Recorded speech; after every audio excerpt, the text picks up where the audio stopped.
It's the weekly wrap with your host, broadcasting legend Bruce Wolf, and his trusty sidekick, comedian Tim Slagle. And now, without further ado, Bruce Wolf.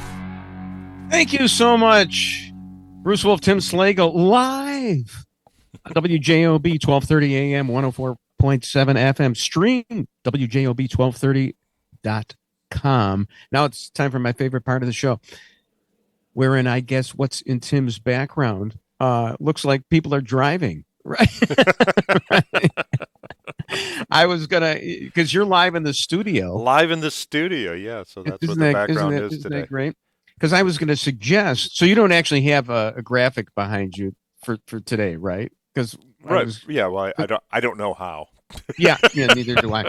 So, but I was thinking that it would be a selfie of you with Beyonce, Taylor Swift, George Bush, and Officer Derek Chauvin, just released from prison at the DNC last night. Would that have been what you would have put up there? I did not hear the Derek Chauvin rumor. I heard Beyonce, George Bush, and Taylor Swift. I just made up the Derek Chauvin rumor. Everybody had a rumor. You know, could he pardon him? Walz could pardon him, couldn't he? Yeah.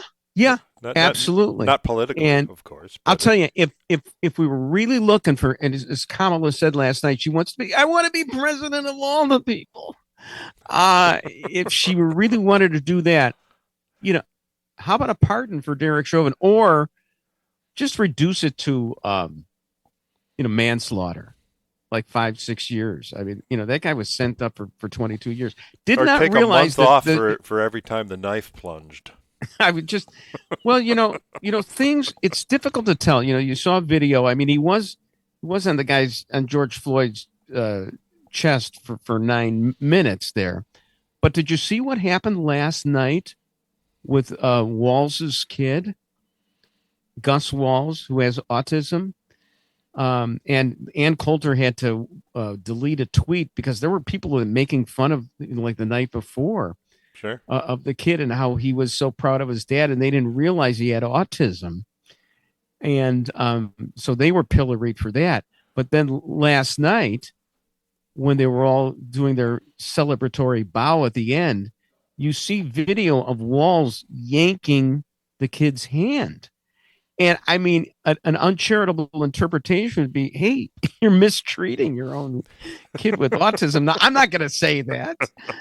No, sir. And as a matter of fact, since we're on delay here, please delete that right now. No, I wouldn't say that. But at first blush, it looks that way. Anyway, what a disappointment though last night. I mean, they booked Soldier Field. And they said, oh, might be a surprise guest coming to Soldier Field. So everyone, so the whole north side said, oh, is it Taylor Swift? And the whole south side said, oh, is it Beyonce? And all the suburbs says, oh, is it George W. Bush? Well, that's the great thing, because it's whoever you want it to be. It's a projection of what you want. And that's what Kamala is. Well, she's whatever you want her to be. You heard who it was, right? I mean, here's the thing. Bruce? I wasn't actually, because I had thought that Beyonce or somebody was going to be coming out early and set the stage. So, I can't stand to watch this stuff. I went into the bedroom, but the living room TV was still on. And I could just hear it in the background. I thought my wife was watching. And I'm doing the crossword puzzle, this and that, figuring, it's still kind of early, and they try to push their headliners to outside of prime time. So think about that for a second. But all of a sudden, I just hear this whiny voice, and I'm thinking, oh, is this like Beyonce not even singing, but she's whining at James Taylor, who's demanding that he get to sing "You Got a Friend" because he was bumped the night before. And so I wander into the room, and the artists formerly known as the Dixie Chicks, right, singing off key. So Kamala, it was Kamala. She'd already started the speech, and I guess I missed where she coming out with a 25-point proposal to upend the Supreme Court. No, I didn't miss that. So she was finally on. And I got to tell you, I've never really seen her give a long speech. I was first, and I want, I know I'm biased, obviously, but she sounded so whiny and seemed like she was nagging so much that I was ready to give her the presidency if she would just be quiet. So, and I think that's how much she really wants it. She wants, but she sounded a little bit like a West Coast version of Mike Myers' SNL character Linda Richmond. Was ready to coffee clutch with you, and let's discuss. And well, she dropped a few y'alls in there, so to make sure and cut off a few other R's from the ends of words. I just did. What did you think of her speech? I didn't watch it. Oh, there you go. It's fine. Dude, I put it on for about 5 minutes, and I said, I can't watch this. Yeah, well, there were no surprises in it. That's for sure. Just typical of it was how she spoke about Israel. She was so four square behind Israel. And then, of course, you were waiting for the but. and then that's actually interesting to me, because coming up here on Indianapolis Boulevard, driving in, they already have a billboard of her saying, "I stand with Israel." That's interesting. That's quick. I did not know that there was a Jewish population in Hammond, Indiana. It surprised me too. Maybe Munster. I don't know. Right. I'm not sure, but yeah, it was. So it appears to me that she chose money over votes. That's. Tim, are you putting on like your kind of like Jim Nantz golf voice? You're kind of low key here. Are you intimidated by being in the big WJOB studios and sitting in the chair that Dan McNeil has sat in? A Chicago legend. Yeah, that's so. Maybe you're, but I want the wise guy, Tim Slagle here. But money over votes. That's the. and I guess and there's the logic of that is money can buy votes. So. Oh yeah, no question about it. So here's the deal, as Joe Biden would say, you've got sure talk. Oh, I'm all in favor of Israel, but those poor Palestinians. There's a guy named Maher Bitar, Maherbitar. Watch for that name to come up, like for the job of Director of National Intelligence or one of those big jobs that has a lot of influence in the administration. He's been coming up through the ranks. He's was part of the BDS movement. And, they're not going to show their hand. That, right? Until they've sewed up, until they've rigged the election. Obviously, that's going to happen. But given that. Well, to quote Nancy Pelosi, you got to vote for her to know what's in her. Exactly. And thank you, Christopher. Biden's NSC Intel Director, Maher Bitar, is a former radical pro-Palestinian activist. So, this is what we're headed for. And the key will be, can she bamboozle the public? So let's look ahead to the debate, which, what is this, the 9th or the 10th of September? And can Trump, or you're not going to get it from one of the inquisitors. Can they get her to say, well, look, Madam Vice President, you likened ICE to the KKK. Is ICE like the KKK? And see what she has to say. Oh, come on, Bruce. We got to move forward, unburdened by what has been. There you go. Perfect answer.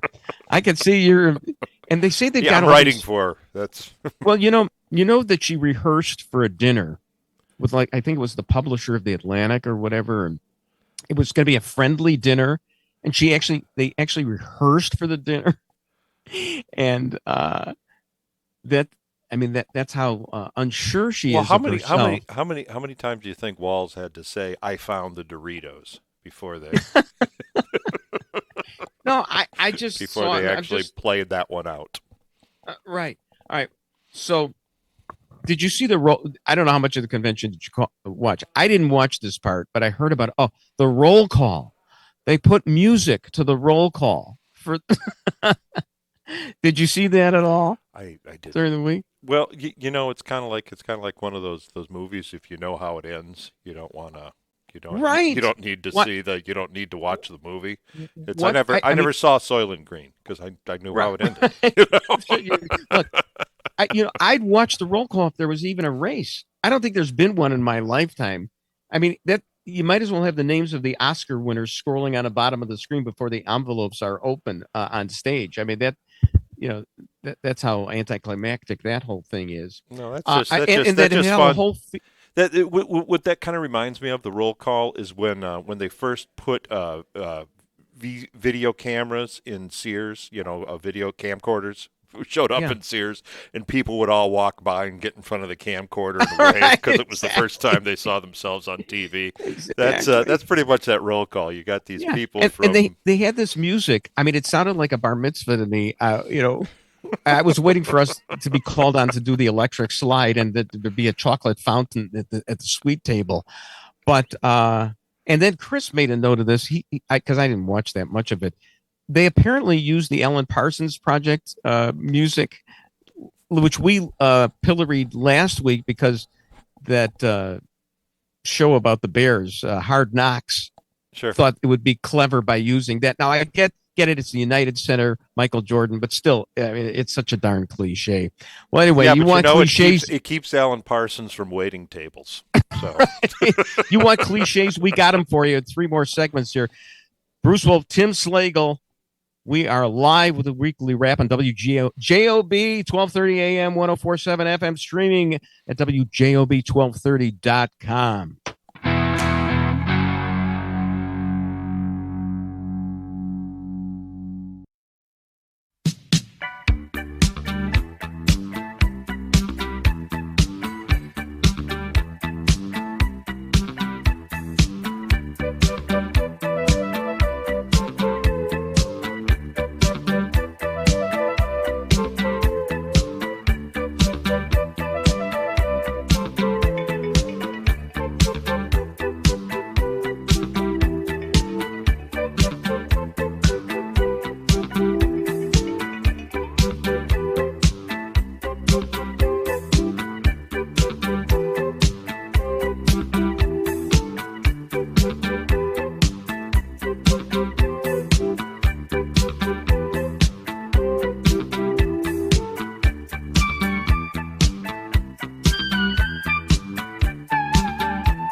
Bruce Wolf, Tim Slagle on the weekly wrap. We're live on WJOB 1230 AM, 104.7 FM, streaming WJOB1230.com. And we're not going to play your requests, but we will hum them.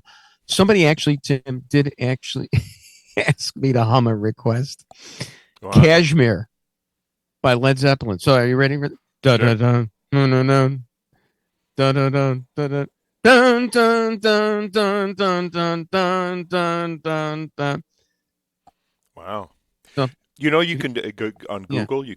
You can now hum a song into Google it, and it kind of identify it. You should try that and see if it won't recognize it. It'll say no. This is unrecognizable. I would blow up the entire artificial intelligent universe. Going back to Kamala. So did she say last night, you didn't watch the whole thing, and I think she said that her mother told her never to do anything half-assed, I guess. Huh. She actually said that. And I was trying to think of things that, my memorable things my mother said to me. I think the most memorable was when we'd be at the dinner table and I would announce that I had to go to the bathroom. She said, well, let's call the Tribune. That was my mother's best line ever. So do you have any parental lines that stick with you that if you do that again, I will knock you into next Wednesday, I think. There we go. And that's the one I heard here most often. And and if you'd been the real smart ass, you would have said, why always Wednesday? Why not Thursday? Well, I'm busy on Wednesday. I got some juvenile delinquency I got to engage in. But no, there you go. Here's the thing. It was actually a boring speech. I longed for her to say, and when I get to be president, I am going to oust Brett Kavanaugh for having participated in a gang rape. Now, of course, it's all untrue, but she did make that accusation when Kavanaugh was before her committee. Sure. Say something there, but she didn't. She was, they were waving American flags this week. They were all patriotic. Wow. I'm sure they were brand new because all their old ones had right. They've been burned. So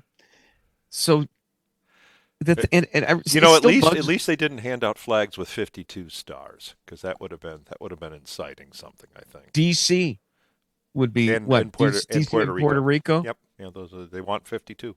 Yeah, It's easy to remember weeks of the year, decks, cards in a deck, states in the union. Oh, that would be fascinating to me. So I'm still upset about James Taylor having been bumped. I mean, he had the dress rehearsal earlier in the day.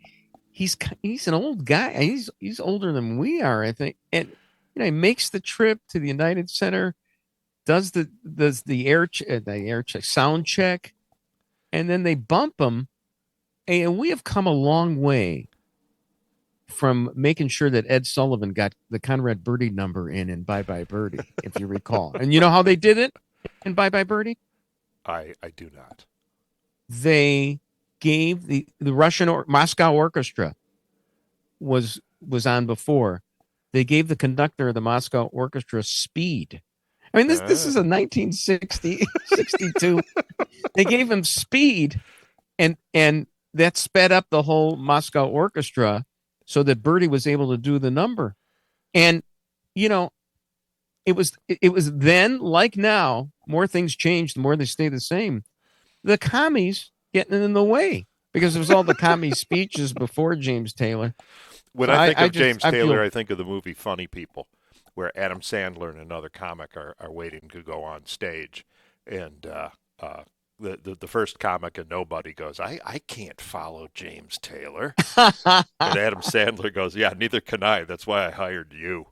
Okay. There you go. That's probably the same thing. As no one in the room could follow James Taylor. Right. I mean, he kills. I glanced over this earlier. You talked over me. Did you know who did perform at Soldier Field? Did you hear that? They actually did have a performer at Soldier Well, Field. it was the Bears against the Chiefs. Oh, that was Kansas City. A musical celebrity. Oh, who was it? Common. Who? My point exactly. They're sitting there in the stands waiting. Ooh, is it going to be Taylor Swift? Is it going to be Beyonce? Is it going to be George W. Bush? No, Common. There was also talk that they were going to have Mitt Romney there, and if he brought the Mormon Tabernacle Choir with him, I would have watched that. Well, they were going to have Mitt Romney and his dog. Watch what I do to this dog. Gonna do a little. You think Christy Nome knows how to treat a dog? I know how to treat a dog. So, hey, let's not forget Joe Biden, the late president of the United States, who supposedly is still running the country. They didn't put him in prime time the first night. I figured at that point they just might as well have relegated him to another suck-up interview with Seth Meyers, as long as you're going to be up that late. Do you think that they actually planned to put him on that late, or do you think that maybe they kept saying, "Is he ready, Jill?" And and he goes, "I think so," and he comes out and goes, and just now do another whatever you do to him, give him another one. Right. Well, what's interesting, so. Well, you talk about a dispute that nobody cares about. So on Twitter that night, this guy, Chris Ranji, who I kind of like, I like him because he used to do the White Sox post-game shows on the radio, and he had to talk to the nuttiest people in the world calling up after White Sox games. And he was always even-handed, and he has a real good voice, and he's never really gotten, to the next level, like to get to be the play-by-play guy, which I think he'd probably do a great job at, and host a sports talk show in Chicago. He's always on the periphery, but he wrote that, for so much for the coup, they're letting him speak for a long time. And I tweeted back to him, gee whiz, Chris, I mean, they didn't even put him on in prime time. This is their way of ushering him out. There's actually some news reports from the mainstream media that Nancy Pelosi was putting the screws to him. And he's so upset about this that apparently the next day, I mean, you explained the feng shui to me on this one. While he's away, they have a rally, Kamala and Walz, in Milwaukee, while the Obamas are on, so that she doesn't show that she's too close to the Obamas who pushed Biden out. I mean, that's how much they don't like him. And Chris Ranji's asking, oh, no, everybody loves him. We love Joe. No, they don't love Joe. They got rid of him. Okay. I mean, am I nuts, crazy nuts here? No, that was, I expected him. I expected him when he did that speech. He goes, I am the luckiest man in the world. Lou Gehrig was suffering from ALS at the time, and he sounded 10,000 times better than that. So speaking of speakers, so Michelle Obama got up there, and I understand she was very good, and I saw a snippet of it, and she was fine. But unless you listen to the substance, she actually had the chutzpah to talk about how it's so un-American to allow for generational wealth. For wealth to pass from one generation to... I'm sure Sasha and Malia are going, hey, wait. Can you hold that up? Can you grandmother us in on this one? We want to get the wealth here. I didn't understand that at all. And I mean, and if you just listen to them for a few minutes, this stuff like from Michelle, Kamala, when she ever comes up with a proposal, even though she hasn't voiced them so much herself, I think they are all communist. I mean, you hate to call somebody a commie because, it sounds kind of. I still got the Joe McCarthy stench on me from the 50s. I get it, but when they're embracing communist precepts, you gotta call it for what it is. No, it does sound kind of Archie Bunker. in 2024. It sounds very, very dated and just a slam. Everything would be communist that Archie Bunker opposed. So I mean, it doesn't.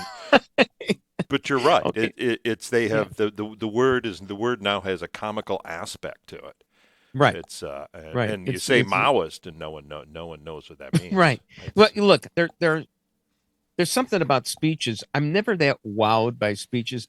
You know, a lot of the geeks, the nerds who like the roll call and everything, they get caught up in the rhetoric. And I'm not saying I haven't been moved by a speech or two. I mean, I did like the line, "Tear down that wall, Mr. Gorbachev." I mean, that was a good one. But stuff like George Bush from Peggy Noonan's mind saying, 1,000 points of light. And I'm thinking, what if he just stopped in the middle of that and said, let's count those 1,000 points right now. There's one there, and there's two, and there's Alpha Centauri. 1,000 points of light on the wall, 1,000 points of light. Take one down, pass it around. 999 points of light. 999 points of light. 99 points of light.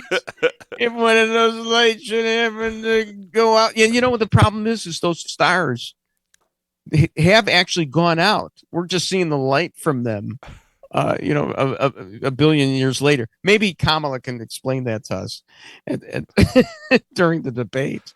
Yeah. Anyway, so and what about the rioting? The rioting was such a disappointment. I mean, I wanted somebody to wake me when the first Billy Club was used, and it never happened. So you think Taylor Swift not showing up bummed me out? Yeah, right. Yeah, right. And what's the over/under on combined jail terms for any of the protesters who were, arrested? I would say 0. Bruce Wolf, Tim Slagle on the Weekly Wrap on WJOB 1230 AM, 104.7 FM, streaming on WJOB1230.com. We are live.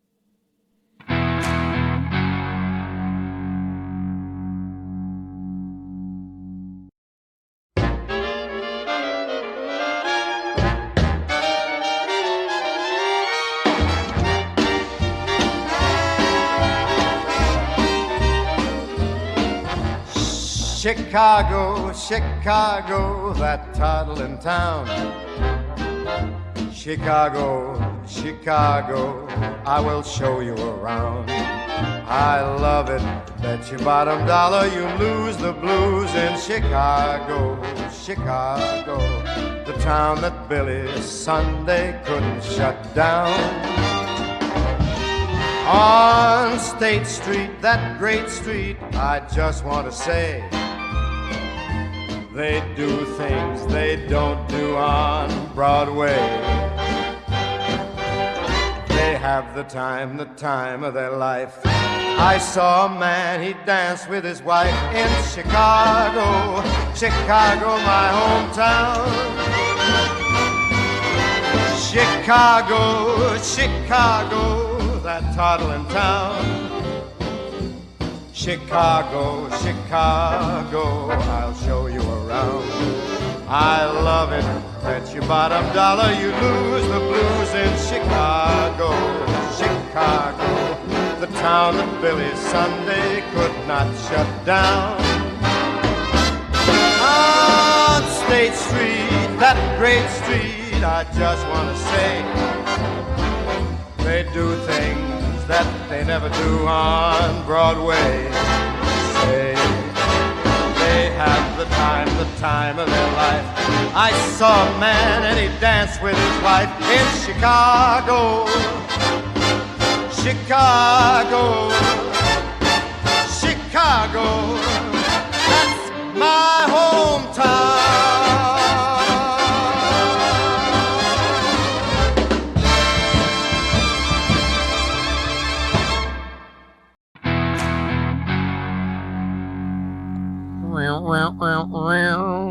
Bruce Wolf, Tim Slagle on the Weekly Wrap. We're live on WJOB 1230 AM, 104.7 FM, streaming on WJOB1230.com. Tim is actually in the studio. Yeah, we thought it was going to be a big news day because we thought it was going to be.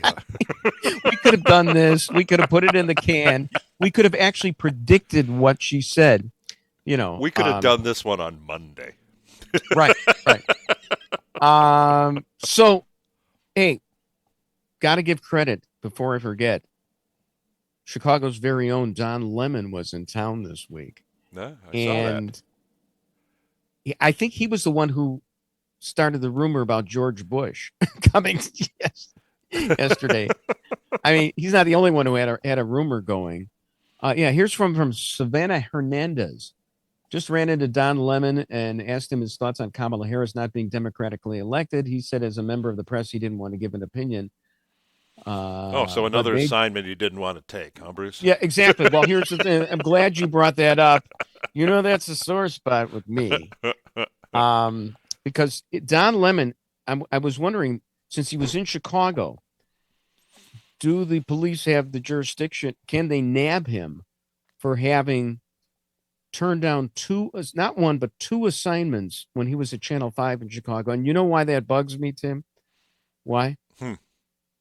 It bugs me because years later, I would get to work for Channel 5, and I never turned down anything. I did the traffic for Channel 5. I mean, what? Look, yeah. How do you do traffic on a TV station? Well, people don't have TVs in their cars, or if they do, they shouldn't be looking at them while they're driving. So, I mean, I did the traffic for a TV station for Channel 5. I did it because those morning shows and even the evening ones as well, they want to look busy, like they're actually doing something. Did you ever get to go up in the chopper? Oh, thank God, no. Really? You wouldn't have liked that? Oh, it would have scared the hell out of me. No, they didn't let me do that. What I did, excuse me, when the short time that I did the traffic for Channel 5, and first of all, I tried to be funny. Well, try to be funny on the fives. Every time, try to do traffic humor. Okay. And so they'd had these graphics go by, and I would say, oh, there's my accountant's office on the Edens, or something, but, and also, not only did I not go into the chopper, but you know how the real bona fide traffic reporters and weather forecasters and forecastresses as well, always got to give my sop to Cheryl Scott there, they all stand in front of the green screen. It's a green screen. There's nothing really behind them. Sure. But it looks like there's a map behind them, but it's actually on a monitor to the side. Well, I can't do that. I can't stand there. I can't talk and chew gum and point to a traffic accident on the inbound Ike. I couldn't do that. So I would just stand off to the side. And of course, I had such contempt for the job that I would do the traffic as quickly as I possibly could. Especially like at 5 o'clock in the morning when there was no traffic. And my boss, I swear, I wish I had the email. I may still have it. They didn't even trust you with real traffic. So, but my boss actually thought that I was the best traffic guy in town because there was no garbage and I just got in and got out on that. But yeah, you know what you should have done? You should have come to work in a green suit. So all they would have seen was your head. So I would do anything for Channel 5. I mean, I even did a show at 4:30 in the morning called Barely Today. And Don Lemon, the world was his oyster. And of course he failed up, right? Because he had that job at CNN for all this time. But another classic Don Lemon moment. I think he was fired. He was fired from X before he got hired. So right. So that karma train always comes around, it seems. Yeah, huh? yeah. Anyway, so that's our obligatory Don Lemon mention. He was trying to find. He was trying to find a someone who hated Trump. Wasn't that the video that? Yeah. Oh, it just. No, I mean, Don Lemon's famous moment, of course, on CNN was, remember when those planes disappeared, and he was vamping, and I get it. You're talking, you're interviewing people, you don't know what you need to say next, and you're just recycling the same facts over and over. But he actually asked some expert if it was possible the plane was lost in a black hole. And yeah, it was a great moment. It's right up there with Guam tipping over. Look, I've made mistakes like that myself. Anyway, interesting thing. So one of the proposals that Kamala had was she was going to, and I think she ripped it off from Trump, but that's fine. Was some kind of child deduction, or child tax credit. And as Dan McLaughlin, baseball crank at National Review, quickly pointed out, that's basically saying we're not going to give money to cat ladies. We're going to give it to families. It's just all how you phrase it. Well, okay. Well, you could actually put a stipulation. You could take $1,000 per fur baby. Yeah, exactly. But even so, which if means it's a lot 5, of Democrat voters will be getting $13,000 a year. those cats have eaten some fancy feast, let me tell you. And I was just wondering if in the debate, just Trump or somebody would ask, so you want a tax on unrealized capital gains? And if they would just ask her, could you just explain to us what that is? She might give an answer a la the one that Kramer gave to Seinfeld when Kramer was complaining about write-offs. And Seinfeld just said to him, you don't even know what a write-off is. And he says, that's right, but they do. And an unrealized capital gain. Well, I think she would just say it's a way of getting billionaires to pay their fair share. That's the talking point on that one. Again, Tim Slagle. I hope the Harris campaign is tapping into this mother load of no. wisdom. I've already seen the meme. They said that if the world's top 5 billionaires gave away $1 million a day, it would take 476 years before they ran out of money. So they can certainly pay some more. That's right. And of course, the flip side of that is if you took all their money, Medicare would still be bankrupt in 5 years. Yeah, you took all their money, you wouldn't even cover the deficit. And then what do you do next year? Right. So there you go. Now, CNN, apparently, Dana Bash, was it? Saying the Democrats, and they actually said this out loud, the Democrats want to appeal. Here it is, Robbie Starbuck. CNN explains how Democrats are trying to attract more men with low testosterone. They want. Sure. Remember when Tucker did this whole piece about men aren't manly enough and we should be tanning our testicles? And of course, we all thought that most of the ones in our kingdom thought that was absurd. But this is the same thing on the flip side. It's just that the Democrats are lionizing that. They love that there's low T. And that's the kind of men that they want. Well, you want somebody who's going to be the second gentleman, like Doug Emhoff is. That's what you want. And comfortable with the term. Right.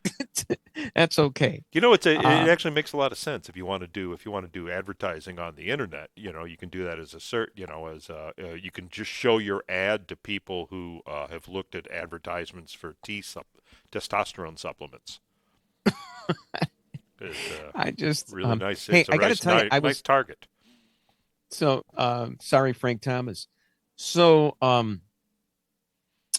I actually was disappointed in the Gutfeld show. I was happily disappointed a few days ago because I was so lonesome. I was trying to take some comfort there after the assault of the convention, and I wanted some humor. And they're, basically funny guys. But the show was it was on live after the night's activities, and they had a bunch of canned stuff from the day before, trying to pepper in what had just happened, but just very little of it. They weren't able to just sit there and do something totally live. They had canned stuff from the day before. Boy, that sounds like this show, Bruce. Totally, but we're not right. I got it. Well, we could do Gutfeld then. And then you had this guy Tyrus, who's pretty funny, but he was saying, he was trying to remark on what he had just seen. He said, "Did you see this? Did you see how Bernie Sanders was complaining about billionaires, and then they had the billionaire Pritzker on right after that?" And I wanted to say, yeah, Tyrus, I did see that, and I saw at least 5 people who tweeted on it 3 hours before you just brought it up. However, Gutfeld was saved last night, because Trump had been on with Brett Baer by phone, and Baer cut him off in order to go to Gutfeld, and then Gutfeld came on and said, "Hey, Donald, you can call me and call up right now." And Trump called in, and he was on Gutfeld last night. So that made that somewhat Did you watch it? Because I heard Gutfeld hung up on him. Did he? Yeah, that's what he just said. That would be fun. I got to go. I got a lot of stuff to do. Yeah, Sorry, Mr. President. I got some stuff from last night's thing. I got a ton of stuff on Tim Walz's kid. Bruce Wolf, Tim Slagle, we're live on WJOB, 12:30 a.m., 104.7 FM, the weekly wrap.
Bruce Wolf, Tim Slagle on the weekly wrap, and we are live on WJOB 1230 AM 104.7 FM. Studio. Yeah, you're in studio. I'm in my closet, and I refuse to come out of it. Streaming at WJOB1230.com. We will not play your requests. Well, we will hum them. If you have one, Tim, I will be glad to hum a request for you right now. In the meantime, can you hum the last Common song? Can you do that? Who is Common again? They're the ones who were playing at Soldier Field yesterday. Yeah, all I know him from is that he was an actor on Hell on Wheels. If you saw the show, he played. Did not see that either. Elam Ferguson. I don't know his music. I know I know his acting. Understood. But we were talking in the last segment about how on CNN they actually openly admitted that the Democrats are trying to appeal to men with low T, and it reminds me. This is not new. If you recall, remember that phrase back about 20, 30 years ago? Chicks dig the undescended ball. If I don't remember that. I think it was that. I mean, it was chicks dig the long ball. Okay, that's different. Yeah. The undescended ball sounds like an event at the Met, doesn't it? So, this is a little disturbing. The Gus Walz, Tim Walz's kid, 17-year-old with autism, and Ann Coulter others had to delete tweets because they made fun of the kid because they didn't know he was autistic. I think they did that on purpose. They didn't tell. That's like the only thing about Tim Walz's history that they did not tell us. You think raising a special needs child should have been right there at the top of the resume, but we didn't know. Yeah. And then, of course, there is this video last night of when they're doing their celebratory bows of Tim yanking his kid. But I'll be charitable and say he was just trying to move him center stage. Neil Steinberg tweeted about the good reaction to Walz the day before. The reaction to Gus Walz tends towards the emotional, but his presence underscores the inclusivity of the Democrats. Not so long ago, he might not have been sitting there at all, but hidden away. It has been a long struggle for those who are different to find a place at the table. So I'm thinking, it's tough for me to wrap my head around this. So the Democrats actually had a tent where you could get an abortion, right? I mean, they did this week. Am I right about that, or am I just? And the irony for me is they set it up in a back alley. So, oh my goodness! Well, they could have done it in an airplane hangar. Anyway, it's like a or a woman's restroom to quote Whoopi Goldberg. Yeah. So here's the thing. So you got a tent for, if let's say you had a kid with kid who was going to have Down syndrome. Oh, sure. We celebrate that. Go right ahead, woman, make your choice. Here's a tent. But maybe, who knows, maybe around the corner, we'll be able to locate the gene for autism. And we won't have the problem of a Gus Walz. Is he a problem or isn't he, or something to be celebrated? Are you supposed to? Well, that's the great thing. It's a big thing that the Democrats have. They embrace a woman's choice to abort somebody for Down syndrome, whatever. That's her choice. But on the other hand, we got this too. So I mean, it might give you a headache to wrap your head around both of those things, but that's what they do. Kind of a dark place to close out the show there, Bruce. let's be happy. So did you see where I guess Neil Young was very upset that and was trying to block Trump from using one of his songs, "Rockin' in the Free World." Is this a current story? Because I thought he was doing that in 2020. Well, the statute of limitations hasn't run. But Tim Walz uses it, and he did try to sue. He did sue Trump for playing it. Oh, okay. It is a fun song, "Rockin' in the Free World," and here's another thing. That isn't even my favorite Neil Young song. Do you have any favorite Neil Young songs? Do you care about this? No. Well, I do. I've never been a big Neil Young fan. Well, Even after Dead in Ohio. even after Kurt Cobain came out as a Neil Young fan, I said, okay, I'll give it another listen. You didn't like it? Not really. Well, I like Cinnamon Girl. It's a great song, and I actually used to even play it while I was jogging, and it was just a great song. Can you hum it? But now I'm feeling guilty because Neil Young wouldn't like my politics. So I really shouldn't. I shouldn't play that. He doesn't want me to. Well, he doesn't want me to. then hum it. Come on. Okay. Hum it. Down, down, down, down, down, down, down, down, down, down, down, down. Okay, Google, you'd be able to name that tune, Yeah, right? They're going to say it's Kashmir. All right, I'm improving a little bit. Excuse me. So Tim Walz. It's we don't have to deal with him anymore. We should who hope. do you think? If you notice when he's sitting in the stands, he looks like he's smelling something really bad. He's got resting stink face. If you notice that about him, there's nothing wrong with that.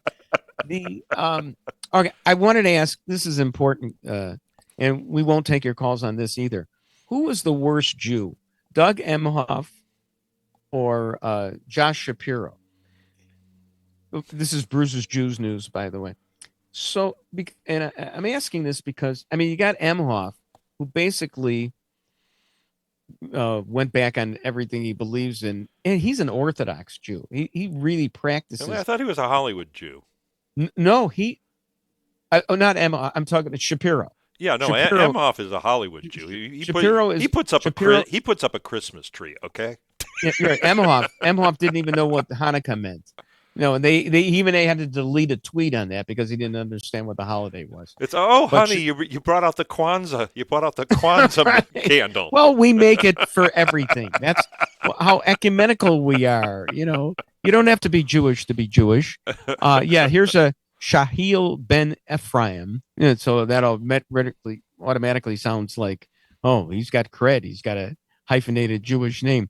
That adorable family that Doug Emhoff and Kamala Harris created shows us what a new and modern kind of Judaism can and should be. Oh, first off, how much time do you think Kamala has spent with her stepdaughter? Seriously. Yeah, she looks. Yeah, I don't think so. Anyway, loving, inclusive, non-judgmental. And by the way, I'm so judgmental. This guy spelled judgmental with an E in the middle of it. No! You don't. The preferred spelling is without the E. But they're open to the world, part of a wider pursuit of justice and morality. They fight anti-Semitism together, fight racism together, go to high holidays and church together, fight for a better world together. There's so much the Jewish people can learn from them.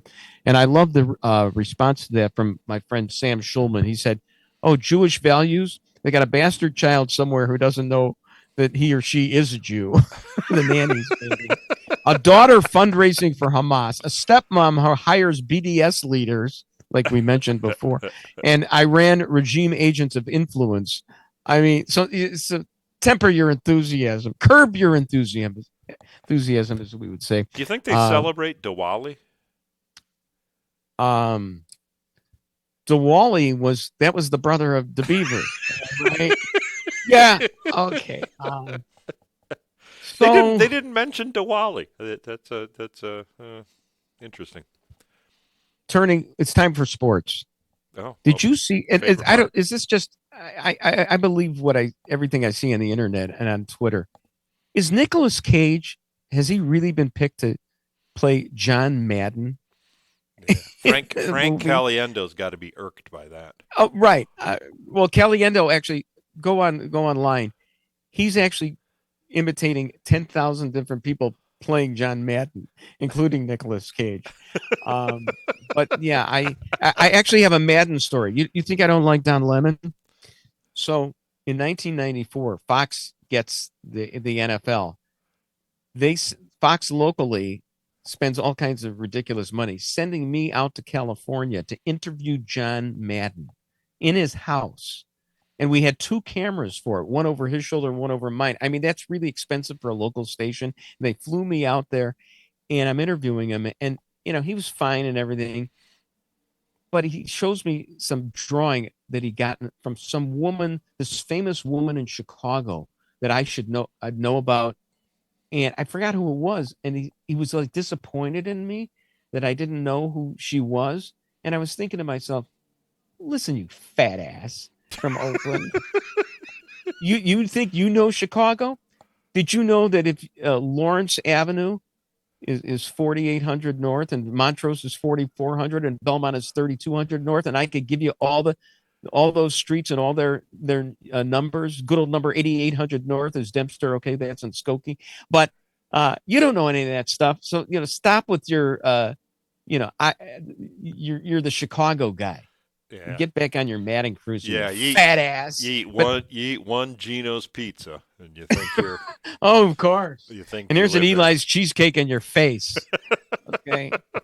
So, but actually, love John Madden. He was great, wonderful, and we miss him terribly. So, Tim, now that we got a few seconds left here, any parting words? A good joke? We're going to skip the NFL lineman story. Yeah, we don't have time. We'll have to pick it up next week. I'm so sorry about that. Man. Yeah, that was my favorite of the whole bunch.